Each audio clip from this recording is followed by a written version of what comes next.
저는 오늘 여러분들과 함께 열매 맺는 신앙인이라고 하는 말씀의 제목으로 함께 은혜의 말씀을 나누고자 합니다. 오늘 본문 말씀의 배경인 그 당시 1세기 사람들에게도 로마라고 하는 그 나라는 동경의 나라였습니다. 로마는 정치, 경제, 사회, 문화의 중심지였고요.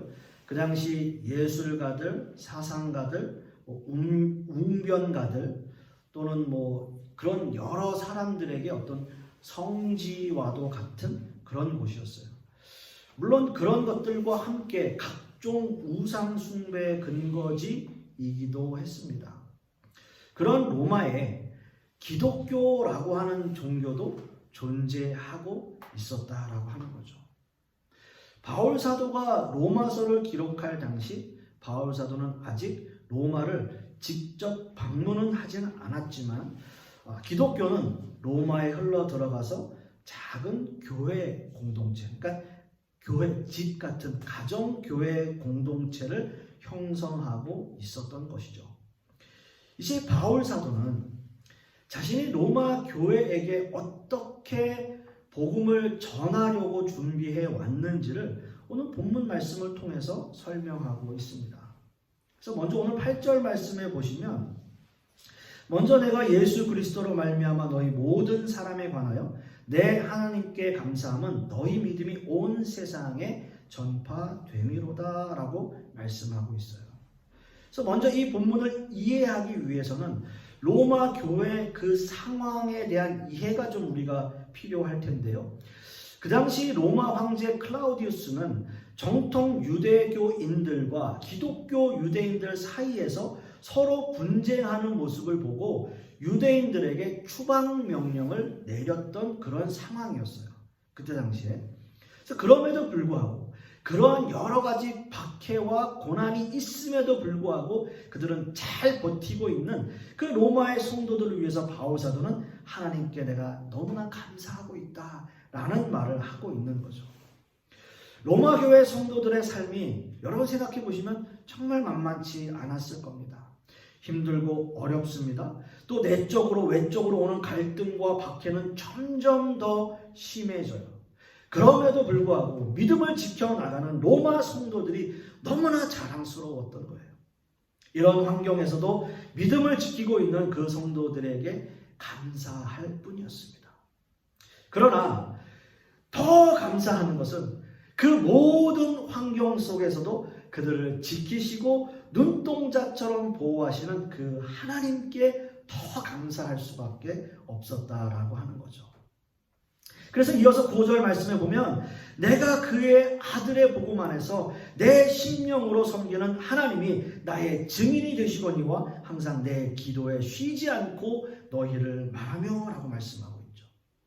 그래서 바울 사도는 이제 두 번째로 기도에 대해서 말씀하고 있는데 물론 위대한 사도 바울이 로마 교회를 위해서 당연히 기도하겠죠. 당연히 그들을 위해서 기도합니다.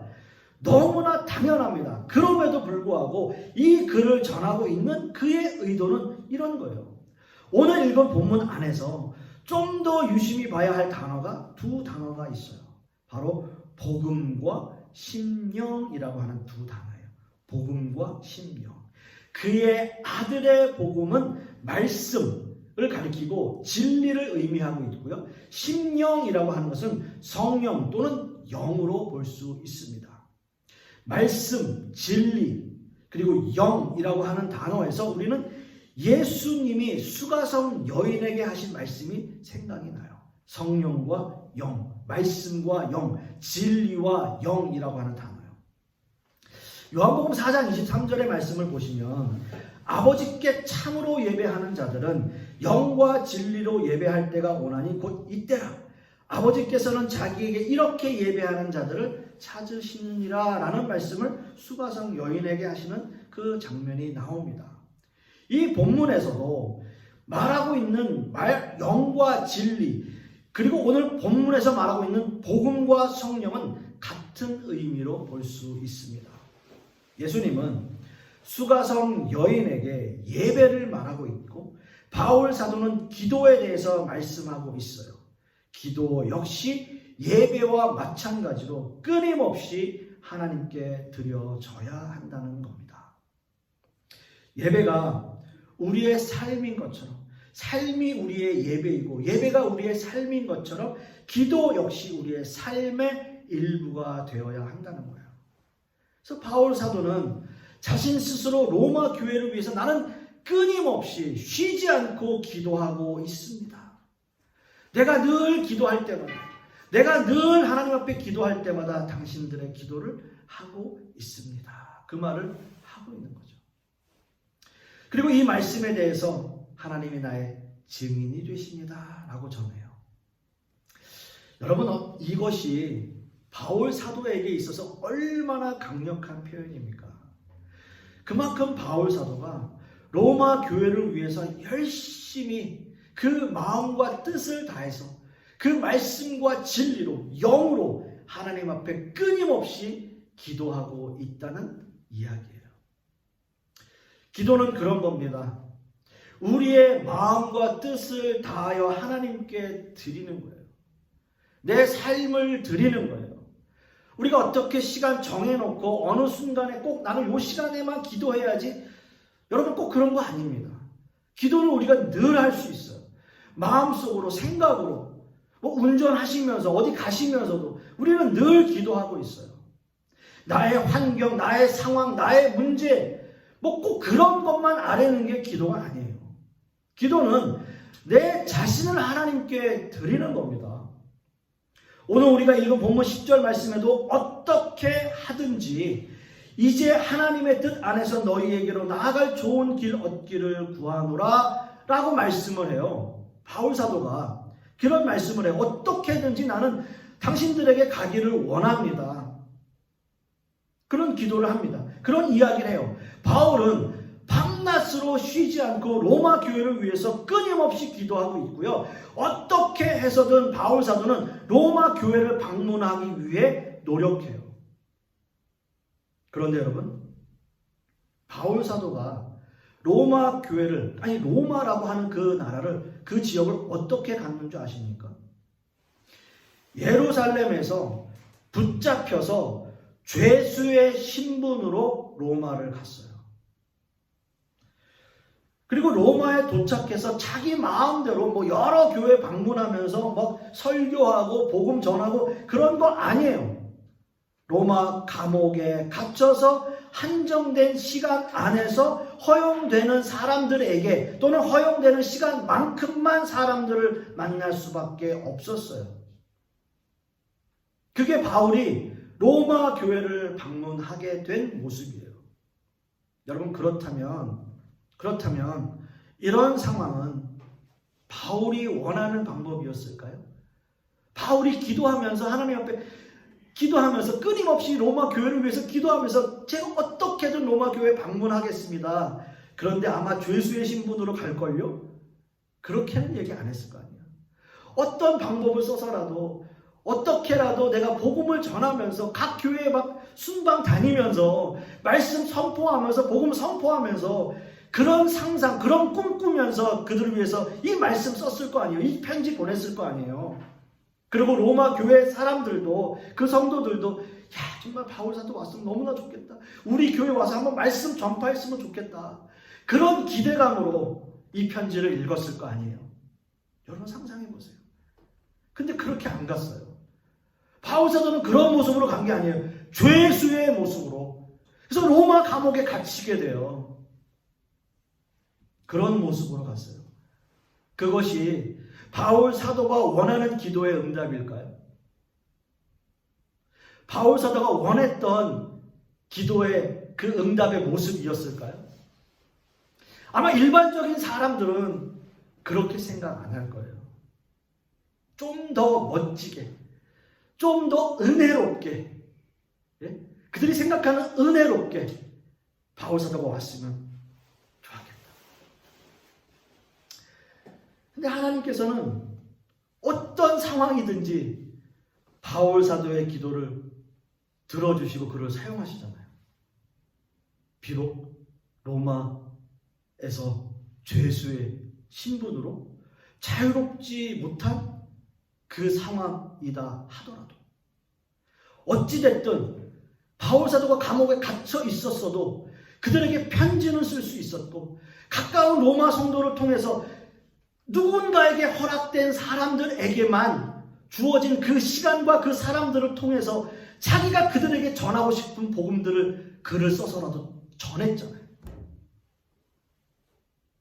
그게 하나님께서 바울 사도를 쓰시는, 그가 어떻게든 진리와 영 안에서 기도하는 그 기도의 제목들을 들어주신 거잖아요. 비록 자기 자신은 감옥에 갇혀있다 하더라도 하나님의 복음이 막 전해지고 있잖아요. 사랑하는 성도 여러분, 우리도 이런 기도를 드릴 수 있으면 좋겠어요. 우리는 항상 마음과 뜻을 다해서 하나님 앞에 기도하지만 내가 원하는 기도를 해요. 하나님, 난 이렇게 해주세요. 하나님, 전 지금 이게 필요해요. 하나님, 나에겐 지금 이 상황은 말이 안 되는 거예요. 하나님, 제발 이 상황 편하게 해주세요. 그렇게 하지만 여러분, 신앙생활 오래 하시지만 그런 상황들이 우리에게 확 바뀌고 변하던가요? 그렇지는 않잖아요.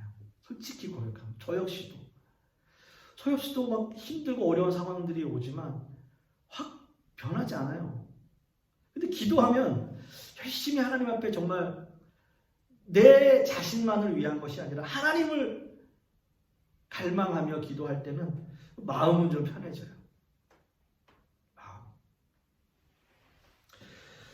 이어서 11절 말씀을 보시면, 내가 너희 보기를 간절히 원하는 것은 어떤 신령한 은사를 너희에게 나누어 주어 너희를 견고하게 하려 함이니 라고 말씀합니다. 어떤 신령한 은사. 바울 사도는 로마의 성도들에게 복음을 전하기 위한 준비로 신령한 은사라는 것에 대해서 말씀하고 있어요. 오늘 본문에서 신령한 은사라고 하는 것은 고린도전서 12장에서 등장하는 은사들과 또는 로마서 12장에서 말하는 은사들과 같은 단어를 사용하고 있습니다. 그렇다면 오늘 본문에서 말하는 신령한 은사들은 어떤 의미일까? 어떤 신비로운 은사들을 말하고 있는 걸까요? 사실 오늘 본문의 문맥상 어떤 그런 종류의, 어떤 신비로운, 우리가 상상하고 생각하는 어떤 정말 미라클 같은 그런 어떤 은사를 표현한다라기보다는 복음에 관한 포괄적인 은사, 즉 믿음과 구원에 관한 하나님의 선물에 대한 개념이라고 보시면 될 거예요. 그러니까 여기서 얘기하는 신비한 은사라고 하는 것이 우리가 뭔가 좀 이렇게 신비주의적인 그런 은사들을 말하는 것이 아니라 이 모든 것들을 총괄하는 하나님의 선물이라고 하는 개념으로 생각해야지 이 본문의 해석이 스무스하게 이루어진다라고 하는 거죠. 일단 중요한 것은요, 이 본문에서 어떤 신령한 은사를 너희에게 나누어 주어라고 하는 표현이 있는데, 이 본문에서 은사를 나누어 주는 주체가 과연 누구인가 라고 하는 것이 너무나 중요하기 때문입니다. 은사는 성령 하나님께서 하나님의 백성들을 구원하시고자 하는 성령 하나님의 특별한 사역이에요. 따라서 본문에서 바울 사도가 은사를 나누어 준다라고 하는 표현은 적절한 표현이 아니다라고 볼 수 있습니다. 그래서 오늘 읽은 본문 12절 말씀해 보시면, 이는 곧 내가 너희 가운데서 너희와 나의 믿음으로 말미암아 피차 안위함을 얻으려 함이라 라고 말씀하고 있어요. 마치 바울 사도가 신령한 은사에 대해서 자신의 말 뜻이 그게 아니다, 내가 너희에게 말하는 것이 그런 뜻이 아니야 라고 하는 것을 마치 부연 설명하듯이 12절 말씀에 그 모든 내용들을 풀어서 해석해 주고 있어요. 즉 쉽게 말씀드리면 바울 사도는 로마 성도들에게 신령한 은사를 나누어 드리겠습니다, 그것은 다름이 아니라 우리의 믿음을 서로 나누며 서로 위로하는 것입니다.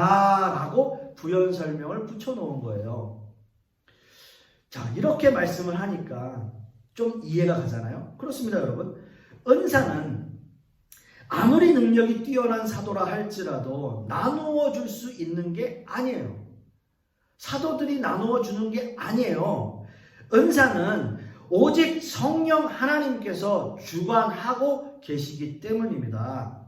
즉, 현 시대 많은 사람들이 또는 많은 목회자들이 이런 오류에 빠질 수 있어요. 마치 자신이 받은 은사가 뛰어나서 자신이 모든 것을 할 수 있고 나도 그 은사를 나눠줄 수 있다 라고 이야기하는 것 절대적으로 잘못된 겁니다. 은사는 오직 성령 하나님께서만 나누어 주시는 거예요.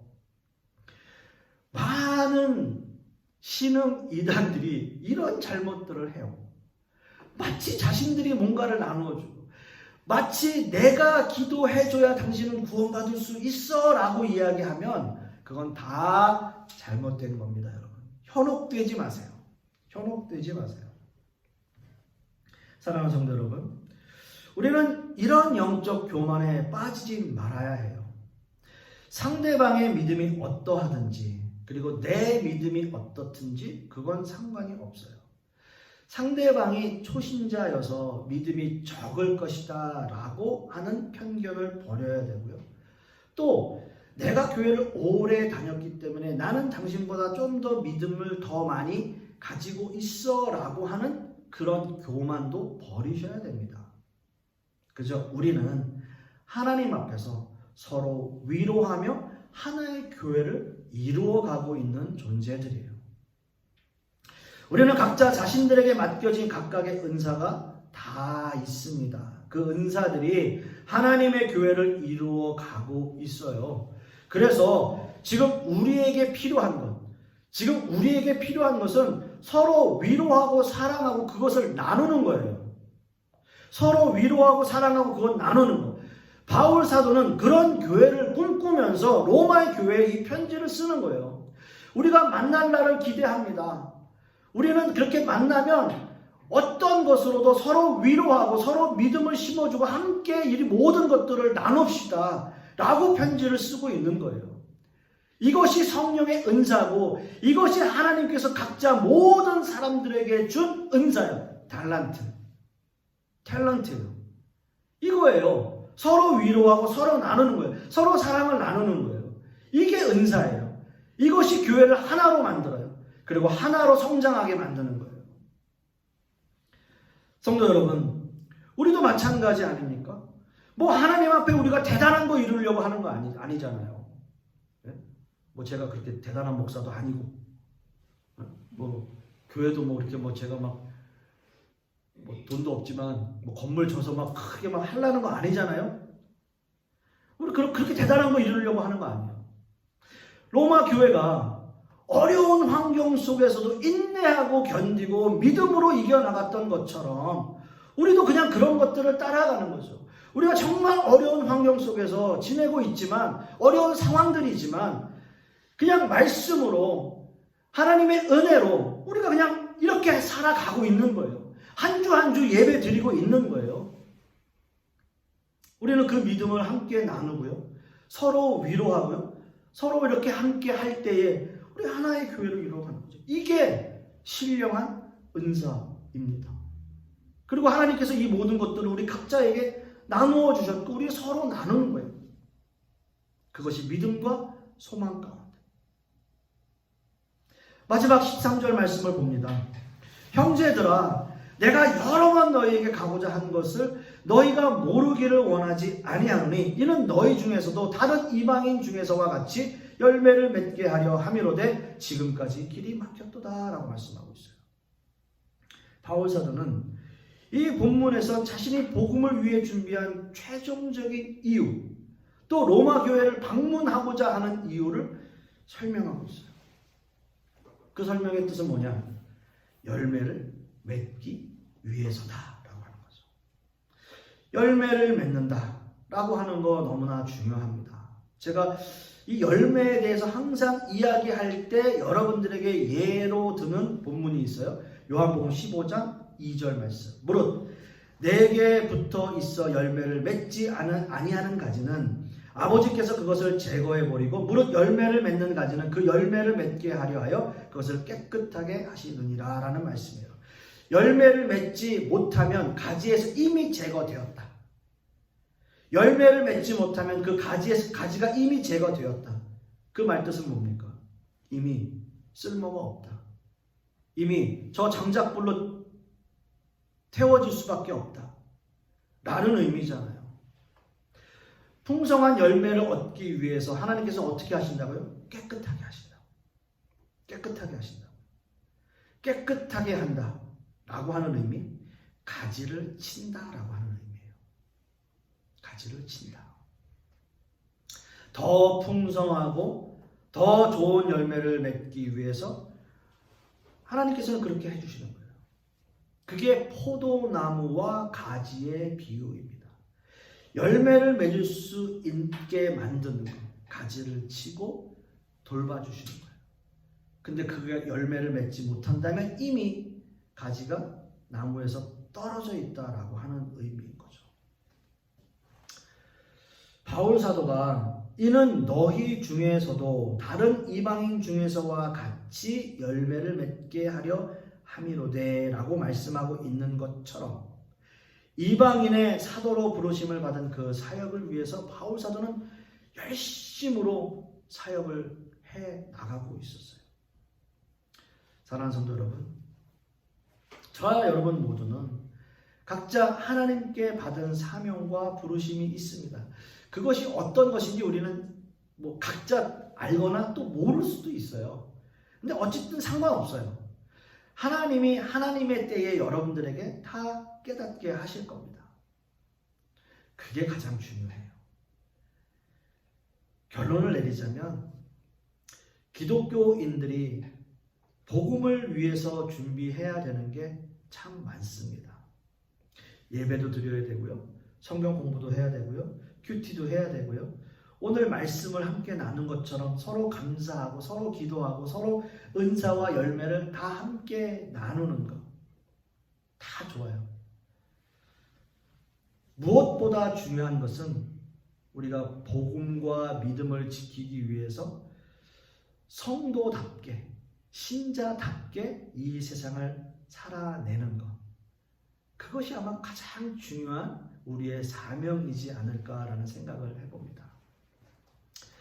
우리에게 2023년도 새해가 허락되었고 이제 시작이 되었습니다. 여러분들은 어떤 마음가짐을 가지고 또 어떤 모습으로 세상을 살려고 노력하시는지 모르겠습니다.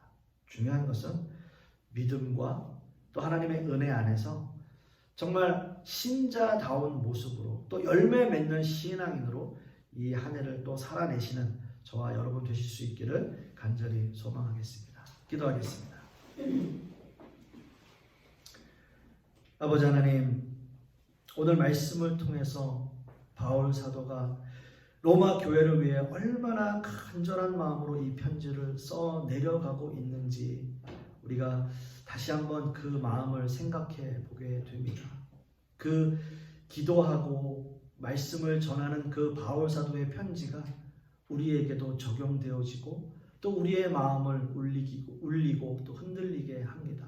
하나님, 간절히 소망하기는 우리도 말씀으로 또는 서로를 사랑으로 또 서로 위로하는 그러한 교회의 모습이 되게 하여 주시옵시고, 우리에게 힘들고 어려운 한 해이겠지만 이러한 상황 속에서도 하나님의 은혜를 더욱더 간구하는 우리 모든 성도님들 되게 하여 주시옵소서. 그리하여 이 세상 살아가면서 정말 신자다운 모습으로 성숙한 그리스도인의 모습으로 살아가는 우리 모든 성도님들 되게 하여 주시옵소서.